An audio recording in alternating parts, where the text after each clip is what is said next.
म्हणजेच ही कालरात्री माता आपल्याला असं सांगते की गाढवासारखं वागू नकोस, नाहीतर मी तुला शिक्षा करायला नक्की आहे, कारण मी तुझ्या अंगावरती इथे बसलेली आहे.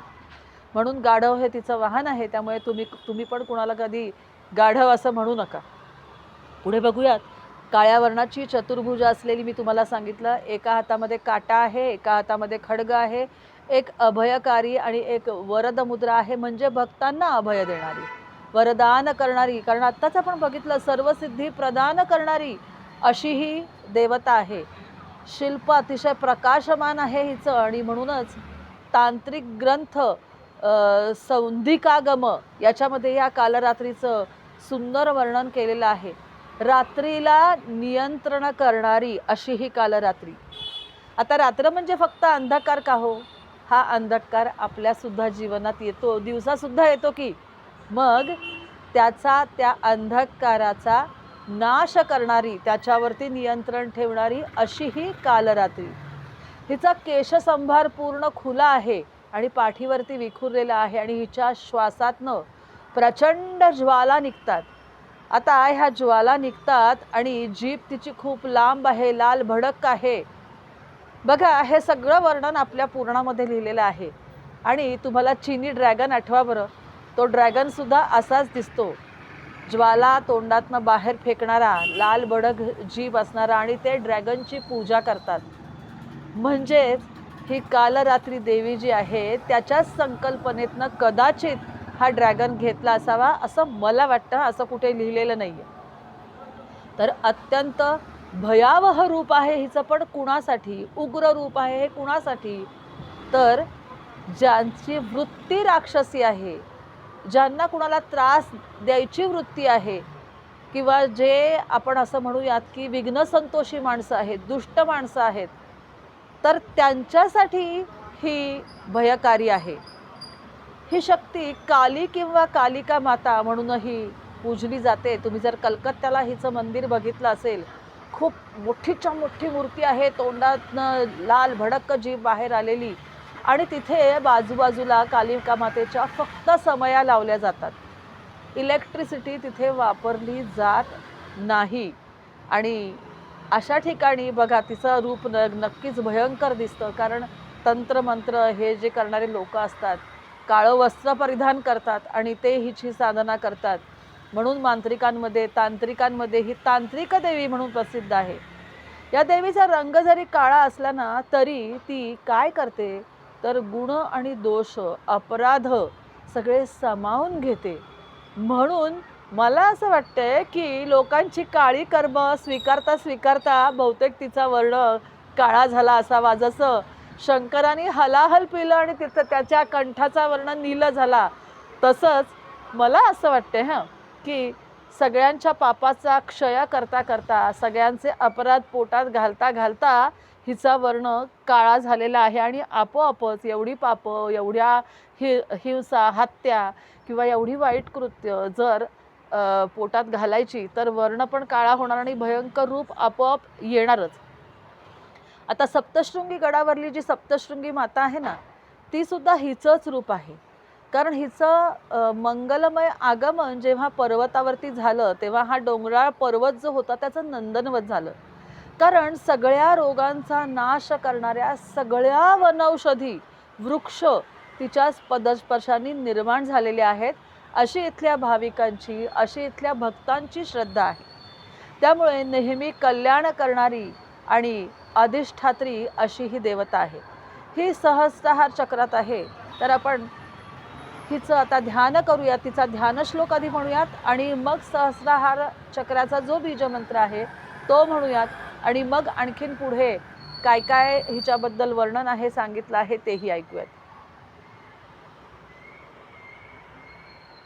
या देवी सर्वभूतेषु कालरात्री रूपेण संस्थितः नमस्तस्यै नमस्तस्यै नमस्तस्यै नमो नमः.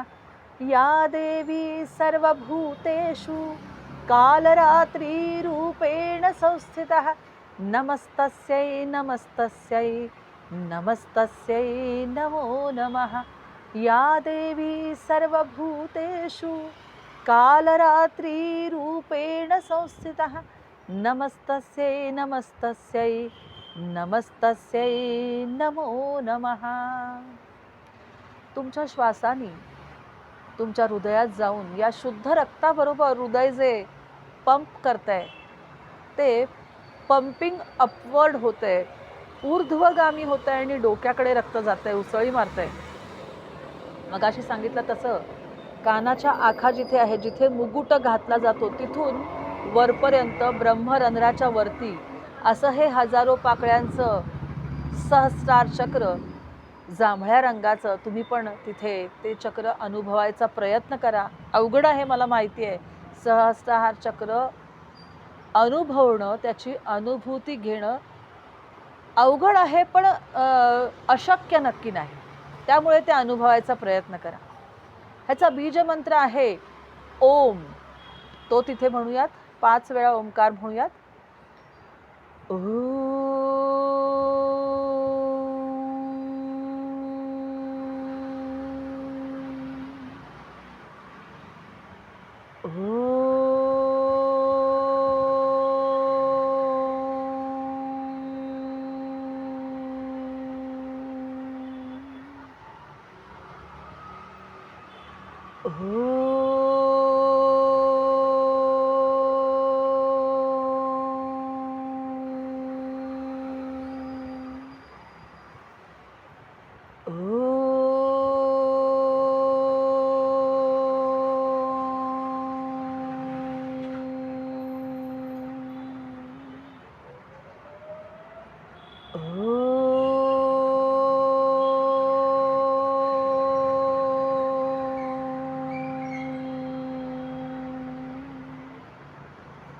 इथेच लक्ष केलेलं असताना डोळे बंद करून ह्या शक्तीचा, कालरात्रीचा, चंडिकेचा, चामुंडेचा, कालीचा बीज मंत्र इथे म्हणूयात. ओम ऐं ह्रीं क्लीं चामुंडायै विच्चै. ओम कालरात्री देव्यै नमो नमः. ओम ऐं ह्रीं क्लीं चामुंडायै विच्चै. ओम कालरात्री देव्यै नमो नमः. ओम ऐं ह्रीं क्लीं चामुंडायै विच्चै. ओम कालरात्री देव्यै नमो नमः. ओम ऐं ह्रीं क्लीं चामुंडायै विच्चै. ओम कालरात्री देव्यै नमो नमः. नमो नमः. नमो नमः.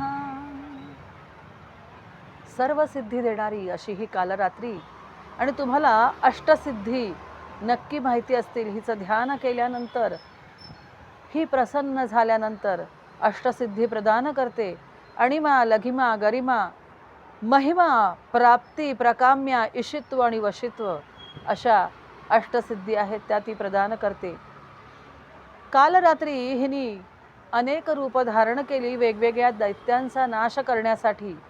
शुंभ, निशुंभ, अहिरावण, महिरावण अशा अनेक दैत्यांचा नाश करण्यासाठी दुर्गेनी अक्राळ विक्राळ भयंकर रूप धारण केलं. अशी एक पौराणिक कथा आहे की रक्तबीज नावाचा एक राक्षस होता, की कधीही त्याचा युद्धात पराभव होणं शक्य नव्हतं. कारण युद्धामध्ये त्याच्या अंगातनं एक थेंब जरी रक्त बाहेर पडलं तरी परत त्याच्यातून राक्षसांची सेना उभी राहायची. आणि असं असताना ह्या कालरात्रीनी रौद्र रूप धारण करून नुसत्या अग्नींच्या ज्वाळेनी तिच्या 3 डोळे, त्रिनेत्र तिने उघडले, काट्यामध्ये त्याची मान धरली आणि त्याचं रक्त न सांडता हत्या झाली पाहिजे म्हणून तिने तिन्ही डोळे उघडले आणि त्याला भस्म करून टाकलं. अशी ही या कालरात्रीची कथा आहे. आता हिचं प्रकटीकरण जेव्हा झालं तेव्हा कालरात्रीचं वर्णन सुंदर एका श्लोकामध्ये केलेलं आहे. जरी तिचे केस खुले आहे, केशसंभार खुला आहे असं म्हटलं जातं, तरी सुद्धा काही ठिकाणी तिने एक वेणी घातलेली आहे असं सुद्धा काही मूर्तींमध्ये दिसून येतं. त्याच्यानुसार हा श्लोक असावा. एक वेणी जपार कर्णपुरा नग्ना खरा स्थित लंबोष्ठी कर्णिका कर्णी तैलाभ्यक्त शरीरिणी कामप्रदोष सल्लोहलाता कंटकभूषणं वर्धनमूर्ध्वध्वजा कृष्णा कालरात्री भयंकरी. बघा, याच्यामध्ये संपूर्ण कालरात्रीचं वर्णन आलेलं आहे. तर इथे मात्र तिचे लंब कर्ण सांगितलेले आहेत, म्हणजे तिचे कान सुद्धा मोठे आहेत. जसं त्या गाढवाचे कान लांब असतात तसं हिचे कान सुद्धा खूप मोठे आहेत. मला वाटतं हत्तीचे कान जसे मोठे असतात की नाही, रिसिव्हर असतात, बरोबर आहे, पटपट पटपट लांबचा सुद्धा आवाज ऐकू येतो. तसं हिला भक्तांवरती आलेली संकट जेव्हा त्राहिमाम त्राहिमाम करून भक्त तिची आराधना करत असतील तेव्हा लवकर ऐकू जात असेल, किंवा जर कोणी कुणावरती अन्याय करत असेल तरीसुद्धा हिला लवकर ऐकू जात असेल असं नक्कीच वाटतं. त्याच्यानंतर ही देवी शुभंकरी असल्यामुळे तिचे आशीर्वाद जर प्राप्त झाले तर शुभ कामांची गणनाच होऊ शकत नाही. म्हणजेच आपल्या हातून आपोआप शुभ कामं व्हायला सुरुवात होतात. आपल्यालाही आश्चर्य वाटतं, अशी आश्चर्यचकित करणाऱ्या गोष्टी आपल्या आयुष्यात घडायला लागतात. कारण ही सिद्धी देणारी आहे ना, अष्टसिद्धी प्रदान करणारी आहे. आणि अशा अष्टसिद्धी प्रदान झाल्यानंतर नक्कीच आणि नक्कीच आपल्या हातनं आपण कधी कल्पनाही केली नाहीये अशी कामं व्हायला सुरुवात होतात. म्हणूनच या देवीला महाकाली, भद्रकाली, भैरवी, रुद्राणी, चामुंडी, चंडी अशा दुर्गेच्या अनेकविध नावांनी, की ज्याचा विनाश करण्यासाठी तिने ही रूपं धारण केली. आणि अर्थातच असुरांना त्याचं भय वाटावं अशी ही रूपं अक्राळ विक्राळ होती. तर म्हणूनही या चामुंड धारण करणाऱ्या कालरात्रीला नक्कीच आणि नक्कीच वाईट कृत्य करणारे घाबरायचे आणि चांगलं कृत्य करणारे मात्र, किंवा साधना करणारे, चांगल्या कामासाठी साधना करणारे, यांना मात्र हिची मुद्रा कायम हास्य मुद्रा दिसणार आणि तिचे हात नेहमी अभय देणारे आणि आशीर्वाद देणारे असेच दिसणार. आता ह्याचा आणखीन एक सुंदर श्लोक आहे या कालरात्रीबद्दल, तोही तुमच्यासाठी म्हणून दाखवते. आपण मगाशी अर्धा तो श्लोक बघितला, एकवेणी जपा कर्णपुराण, हां तोच, आणि त्याच्या पुढे थोडंसं त्याचं वर्णन आहे, तेही बघूयात. एकवेणी जपा कर्णपुराण नग्ना खरा स्थिता लंबोष्ठी कर्णिका कर्णी तैलाभ्यक्त शरीरिणी वामपादोल्लसल्लोहलता कंटकभूषणा वर्धनमूर्ध्वध्वजा कृष्णा कालरात्री भयंकरी. ओम जयंती मंगला काली भद्रकाली कपालिनी दुर्गा क्षमा शिवा धात्री स्वाहा स्वधा नमोस्तुते. जयत्वं देवी चामुंडे जय भूतार्भिराहिणी जय सर्वगते देवी कालरात्री नमोस्तुते. आता हिचं कवच बघूयात. मी जसा जसा हात ठेवते कवच म्हणताना तसं तुम्हीही तुमच्या शरीरावरती हात ठेवा, आधी हृदयावरती हात ठेवा. ओम क्लीं मे हृदयं पातु, पायावरती हात फिरवा. पादौ श्री कालरात्रिं ललाट सततं पातु दुष्टग्रह निवारिणीं. रसनां पातु कौमारी भैरवी चक्षुनो मम कंठे पृष्ठमहेशानि कर्णौ शङ्करभामिनी वाजतानि तुस्यान्नाभियां चक्रविनन्दिनी तानि सर्वाणि मे देवी सततं पातु संस्थिताम्. म्हणजे आपल्या शरीरामध्ये जर या काल रात्रीची शक्ती जागृत झाली तर मात्र नक्की आणि नक्की सगळ्या संकटांमधून आपलं रक्षण होणार, यात काही आणि काहीच शंका नाही. तुम्हीही अशी शंका अजिबात बाळगू नका. आता जसं लिंगभैरवी स्तोत्रामध्ये बाकीच्या चक्रांसाठी, बाकीच्या शक्तींसाठी एक एक कडवं होतं, तसंच ह्या कालरात्री या शक्तीसाठी सुद्धा सुंदर एक लिंगभैरवी स्तोत्रामध्ये कडवं आहे. ते म्हणूयात आणि तिची आराधना करूयात.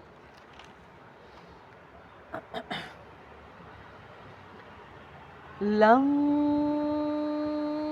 वं रं यं हं ॐ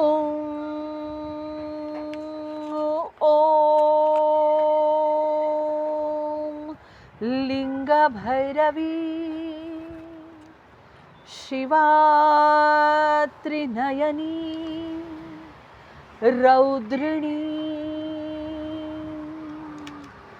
यं ॐ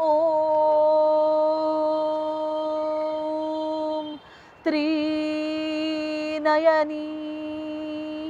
कालरात्री सहस्रार चक्र सिद्धिदायिनी लं वं रं यं हं ॐ लिंगभैरवी शिवा त्रिनयनी कालरात्री यं ॐ त्रिनेत्रा सिद्धिदायिनी कालरात्री नमो नमः.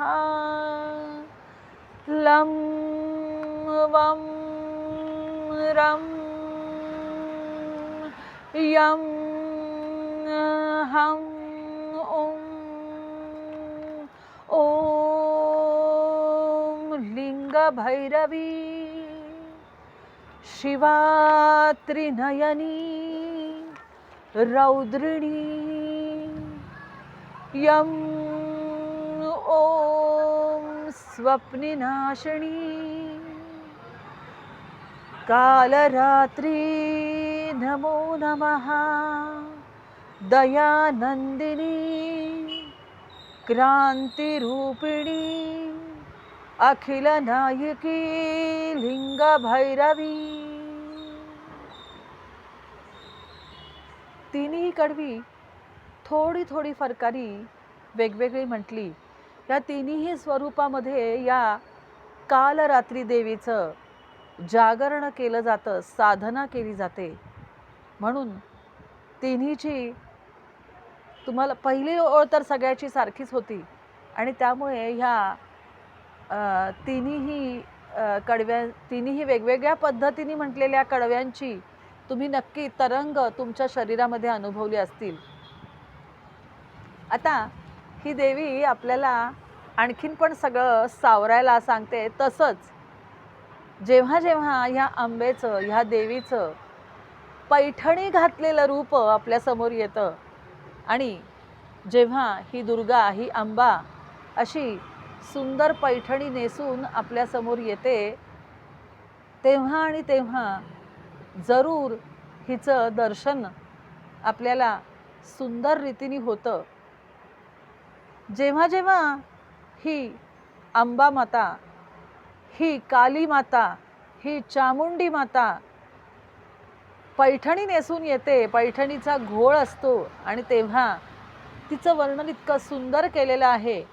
एका सुंदर काव्यातनं तो अनुभव घेऊयात. सावर अंबाबाई पैठणीचा घोळ ग, सावर अंबाबाई पैठणीचा घोळ ग, पैठणीचा घोळ ग, कपाळी कुंकू लाल ग, कपाळी कुंकू लाल ग, कपाळी कुंकू लाल ग, हे सावर अंबाबाई पैठणीचा घोळ ग. नाकामध्ये नथ ग, नाकामध्ये नथ ग, पैठणीचा घोळ ग, नाकामध्ये नथ ग, नाकामध्ये नथ ग, नाकामध्ये नथ ग, सावर अंबाबाई पैठणीचा घोळ ग, पैठणीचा घोळ ग, कानामध्ये डूल ग, पैठणीचा घोळ ग, कानामध्ये डूल ग, कानामध्ये डूल ग, कानामध्ये डूल ग, हे सावर अंबाबाई पैठणीचा घोळ ग, पैठणीचा घोळ ग, गळ्यात मोहन माळ ग, गळ्यात मोहन माळ ग, गळ्यात मोहन माळ ग, हे सावर अंबाबाई पैठणीचा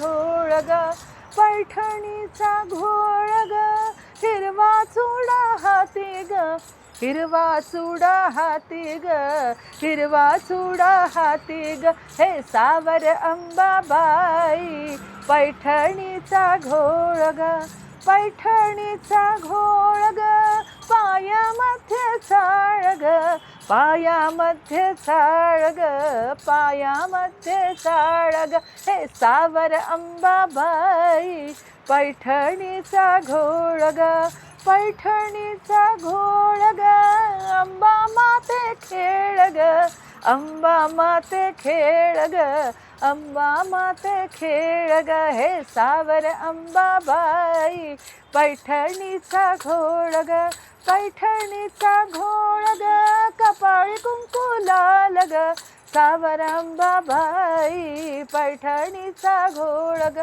हे सावर अंबाबाई पैठणीचा घोळ ग, पैठणीचा घोळ ग, पैठणीचा घोळ ग. तुमच्यातल्या ह्या कालरात्री मातेला माझा नमस्कार. काही चुकलं असेल तर क्षमस्व परमेश्वरी. हा जो आनंद आपण आत्ता घेतला तो आपण सगळ्यांमध्ये वाटूयात. सर्वे भवन्तु सुखिनः म्हणूयात आणि हा आनंद सगळ्यांमध्ये नक्की आणि नक्की प्रवाहित करूयात आणि नंतर मग श्रीसूक्त म्हणूयात.